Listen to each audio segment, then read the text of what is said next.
What's going on, Bulls fans? Welcome to another episode of Chicago Bulls Central, your number one spot for everything Chicago Bulls related. I'm the host here, Haize. You can be anywhere in the world, but you're here with me. Today, we'll be talking about updates on Lonzo Ball. Well, it's not really an update. We got a video release. We'll do some questions around his health as well. We'll also be talking about how the development of Patrick Williams and Ayo Dosunmu are even now a bigger part of how far the Bulls can go this season, considering the Bulls did not make any big splash moves in this offseason. We'll get into all that, plus TJ Warren signing to the Knicks today on Chicago Bulls Central. You are now tuned in to Chicago Bulls Central, your number one place for all Chicago Bulls news and content.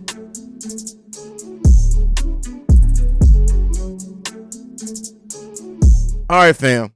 We're in the building. No big news coming out since yesterday or anything like that. Probably going to be pretty quiet now for the Chicago Bulls, barring any type of huge type trade. Now, one of the biggest questions with the Bulls, especially after the Dragic signing, was, hey, does this in any way impact Lonzo Ball? So we did get a video release from Lonzo Ball, working out, getting some shots up. Nothing substantial. He's not like doing any running, any cutting, nothing like that. Just really him just getting some shots up. I think one of the quotes on it was like he's working on his mid-range game to make that as professional as his three-point shooting, which could be very huge for him. But the biggest question right now surrounds Lonzo Ball is if he's going to be ready.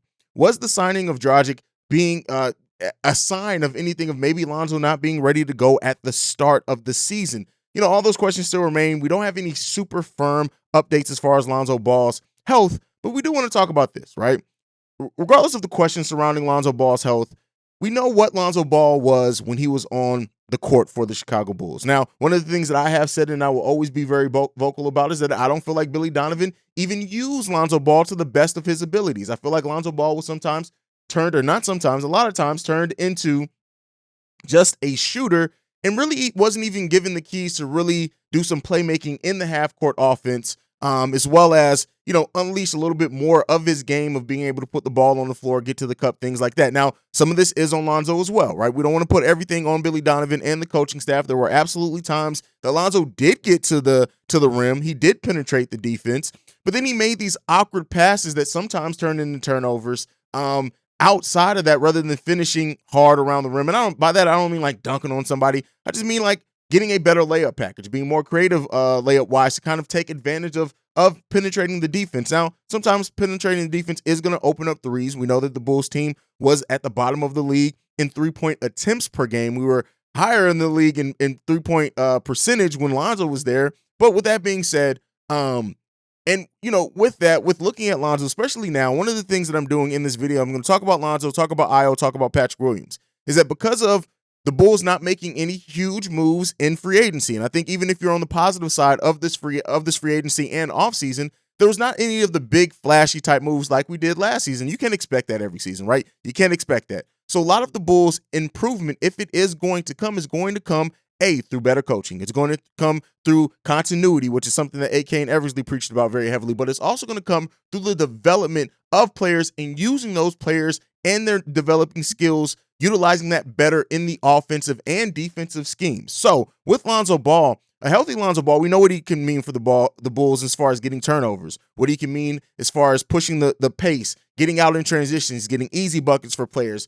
The 5-slam Majama, bringing that back, and the intro to this podcast, a lot of those highlights, even if you don't always see it, a lot of them are dunks, and a lot of those dunks were either started because of something that Lonzo Ball did or him making the correct pass. And so he made it easier. He also made it easier for Zach on defense because of the way that he communicates and calls things out defensively. That's why we did see, on top of Zach's health, his defense take such a even sharper turn when Lonzo Ball wasn't out there on the court with him. This isn't up for discussion. These are facts. Go out there and these are verifiable facts. With that being said, we know what a healthy Lonzo means to this team and can mean to this team. And what Alonzo, keep in mind, when DeMar and Zach were out, Alonzo averaged, I think, was 18, 8, and 6. Maybe flipped on that 6 and 8, but nonetheless, that's what he averaged. That's what he showed he can do in wins for the Chicago Bulls with that. So Lonzo does have a better offensive ability, and he's a better playmaker, and I think he has one of the highest basketball IQs in the NBA, but we didn't always utilize that in the best way to let him be that true point guard and, true playmaking point guard on the offensive side of the ball sometimes, in the half court sometimes. And that's understandable with what DeMar does, how DeMar has to command the ball, things like that. Understand it. But, what Lonzo can mean healthy and why you see a lot of Bulls fans always question, hey, what's the update with Lonzo? It's just not to be pesky. It's not just to be ignorant or anything like that. It's because I think most Bulls fans, even some people who aren't the biggest, and, you do have some Bulls fans that think that Ayo is going to be the future starting point guard of this team, even taking that spot from Lonzo at some point. Again, not ready to get into those conversations. As much as I love Ayo Dosunmu, he's not the defensive point guard that Lonzo is right now, and not the shooter that Lonzo is either. But with that being, with all that aside, what Lonzo could mean to this team when healthy is highly important. And I hope that we do get more updates. The video's cool, whatever, but we need more firm updates on what's going on with Lonzo Ball, because it's really going to change the outlook of this team in so many ways if Lonzo Ball is fully healthy to start the season. If he's not fully healthy but can play and they're going to ramp him up, things like that. Like, yes, we still have a long time to the start of the season, the actual season, right? We don't really have that much longer really until the start of preseason if you just, if you're looking at things. So hopefully we get that update on Lonzo Ball sooner rather than later, because it is going to be important for how the Chicago Bulls play, who needs to step up, what roles they need to step up. Are we starting the season with Ayo Dosunmu as our starting point guard? Which brings us to our next topic. I want to talk about, because we've gotten word, I've already talked about like what came out when Patrick Williams was on that first Summer League practice. Even though Patrick Williams and Ayo will not be playing for the Summer League team, they are down there practicing with the Summer League team. And Patrick Williams and Dalen Terry, talking crap to each other, playing against each other, things like that. And even the coach of the Summer League team just talking about how much more confident Patrick Williams came into that Summer League practice. Now, it's easy to be confident in Summer League. And we've seen videos of him like doing shooting type things and things like that. Anyone should be able to look good shooting by themselves in a gym. But we do need to see development from Patrick Williams. One of the things that I've also talked about is how Billy Donovan does use Patrick Williams. One thing that we're seeing with Patrick Williams is when he has the ball in his hand, he's a very more effective player, considerably, right? His usage rate, 14% going up to 16% in the playoffs. But in that Minnesota game, and then people are so quick to dismiss that Minnesota game. Keep in mind, Anthony Edwards was out there for the Timberwolves, and Patrick Williams was out there for the Bulls. And regardless of what you want to say about everything else around them, Patrick Williams looked like the best player on the floor during those games, or during that game. So, is Billy Donovan going to try to get Patrick Williams more involved in the offense? Now, Patrick Williams also has to be more aggressive, right? Like I said with the Lonzo thing, we're not putting everything on the coaching staff. We're not putting everything just on the player. It is a combination of both. But Patrick Williams does have to come in to training camp. He does have to come in to the preseason and show, hey, listen, I'm ready for my number to be called. And when that number is going to be called, I'm going to be playing confidently. No more of this, hey, listen, I know he's out there playing with Zach LaVine. I know he's out there playing with DeMar DeRozan, Nikola Vucevic. These are players that have been all-stars in this league. But at the end of the day, if you have the ability, it's up to Patrick Williams to show it, whether that's him calling for the ball, whether that's him taking most of his opportunities when he is called for. But the coaching staff also has to put the players in the best position to try to get the best out of them. And that's not something that I think Patrick Williams has always been given as well. We'll see. But Patrick Williams has added some legit size. It looks like his footwork has gotten a little bit better. We'll see what the results are, having those practices and those workouts with DeMar DeRozan, how much that helps him come into this training camp very ready. But it's still all on Patrick Williams to really show, because his development is going to be a key part if this Bulls team does get better than last season. As much as some Bulls fans are doubting, some people have doubt on what this team is. Some people are even doubting if this Bulls team is still a playoff team, which is wild to me.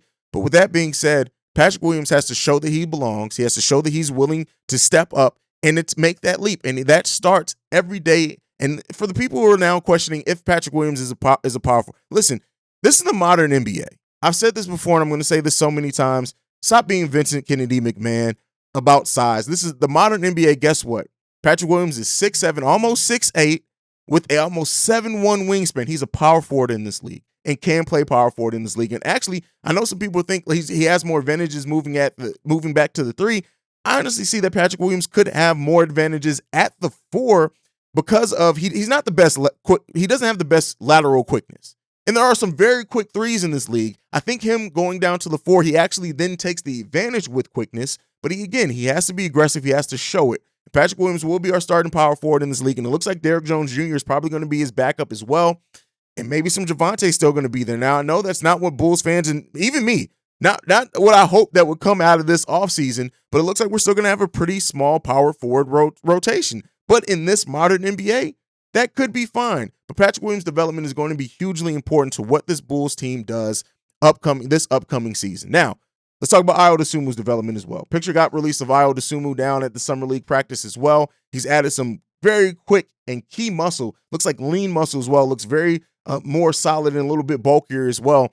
And, I don't expect that to affect his speed or his defense or anything like that. But Ayo Dosunmu, building up some confidence, being able to body up some better guards. We saw him play amazing defense even at his size last season. So being able to add some strength to that is going to be highly important as well.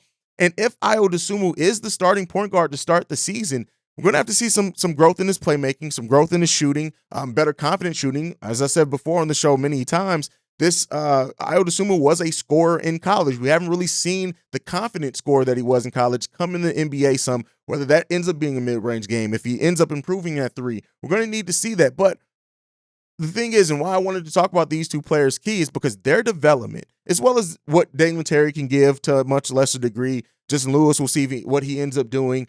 Kobe White, development he can make. And this team in the continuity as a whole, how does this team improve as a team with continuity? Again, sometimes the sum of the parts are better than the individual pieces and can ascend higher than what you would think with the individual pieces. But Ayo Dosunmu, Patrick Williams' development is going to be highly, highly key in this game. So the question I'm going to present to you guys and ask this, as the Bulls try to look to improve, how much development do you see Ayo Dosunmu and Patrick Williams making? Now, because we won't get to see them in Summer League, the first time we'll actually get to see them is preseason games.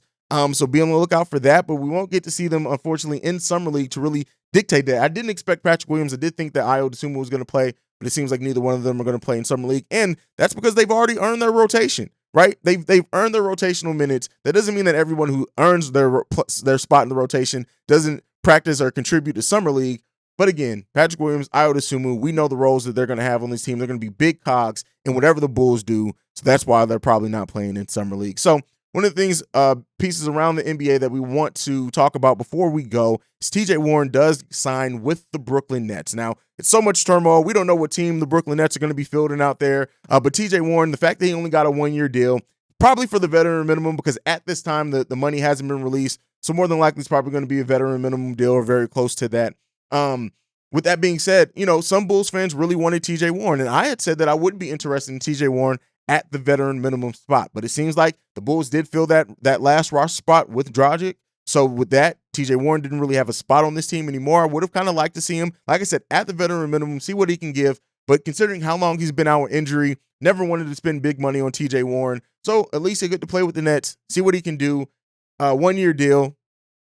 See what happens after that for him. Glad he was able to find a spot on an NBA team to really prove if he still has it and can stay healthy to contribute to a team in this league. So now, before we go, one of the big things going on with this team, people saying, hey, is a trade coming? We added another guard. What does that mean for Kobe White? Shout out to Bulls Central as well, Jamal over there, who did do a great video on key trades that the Bulls could make to solidify this front court using Kobe White as well.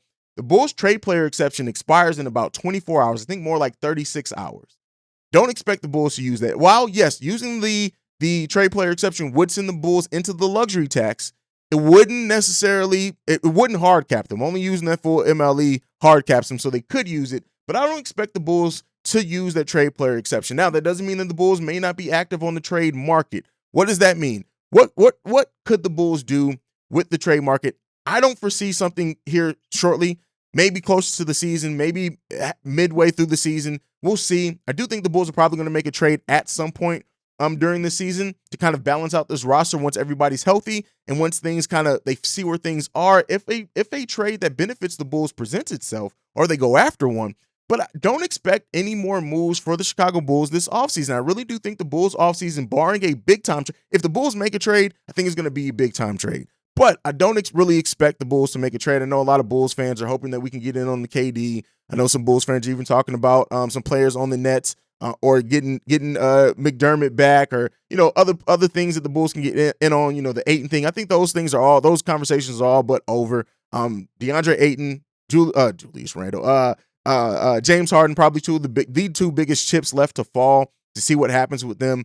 But really, I think the Bulls are done in free agency so far. I think this is it. I think they're going to run it back for the most part, which is something that AK kind of set the tone for and told us to expect. This continuity is that they were going to run this team back and really just make improvements on the bench. Dalen Terry, possibly Justin Lewis to see if he actually makes it to the main roster. Gordon Dragic and Andre Drummond are really it as far as additions to the Chicago Bulls team. How those additions pan out, we'll see. I don't think the Bulls are going to make a trade. I don't think they're going to make a trade. I know Kuzma's been somebody floated around out there as well as people. I mentioned Caleb Martin because he is a free agent, I think, still. But again, I don't think the Bulls do anything major with this. And this is going to be our roster going forward. So let me know down below. What do you think about this? If this is the final Bulls roster for this season, barring any trades, how many wins do you think the Chicago Bulls are going to get in this season, the 2022-23 season? Let me know that down below. I'll probably also do a poll on it on the community tab, but I want to hear from you guys. But that is it for me for today. Thank you for tuning in to Chicago Bulls Central. If you want to follow me personally, you can do so at CEO Haize, that's CEOHAIZE on every social media platform that I'm on. If you want to follow the show, it's at Bulls Central Pod. You can send us any feedback, questions, comments, concerns, bullcentralpod@gmail.com. Lastly, if you want to leave a text and a voicemail to be played on our Saturday mailbag episodes, the number to do so, 773-270-2799. We are the fastest growing Chicago Bulls channel on YouTube and one of the best Chicago Bulls podcasts around. If you're on the podcast side, make sure you also leave a review on Spotify that allows reviews now, and iTunes as well. Apple Podcasts, I think, is what it's called now. But other than that, thank you for tuning in. Like I like to end every episode on, See Red, Go Bulls. Love you guys. Peace, y'all. This has been a presentation of the Break Media.